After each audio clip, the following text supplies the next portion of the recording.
സൗദിയിൽ റിപ്പോർട്ട് ചെയ്യുന്ന ഭക്ഷ്യമാലിന്യ സൂചിക 2019 അപേക്ഷിച്ച് കഴിഞ്ഞ വർഷം കുറഞ്ഞതായി റിപ്പോർട്ട്.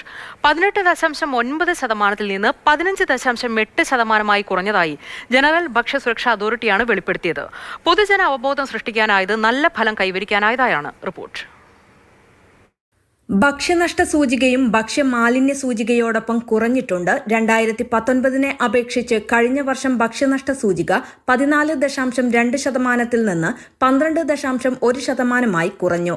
വിളവെടുപ്പ്, സംഭരണം, വിതരണം, ഉപഭോഗം എന്നീ ഘടകത്തിലുടനീളം ഭക്ഷ്യസംസ്കരണത്തിലെ കാര്യക്ഷമതയിലെ പുരോഗതി പ്രതിഫലിപ്പിക്കുന്നതാണ് ഈ കണക്കുകൾ പുറത്തുവിട്ടിട്ടുള്ളത്. ഭക്ഷ്യനഷ്ടത്തിന്റെയും പാഴാക്കലിന്റെയും ശരാശരി പ്രതിശീർഷ വിഹിതം പ്രതിവർഷം ഏകദേശം 155 കിലോഗ്രാം വരും.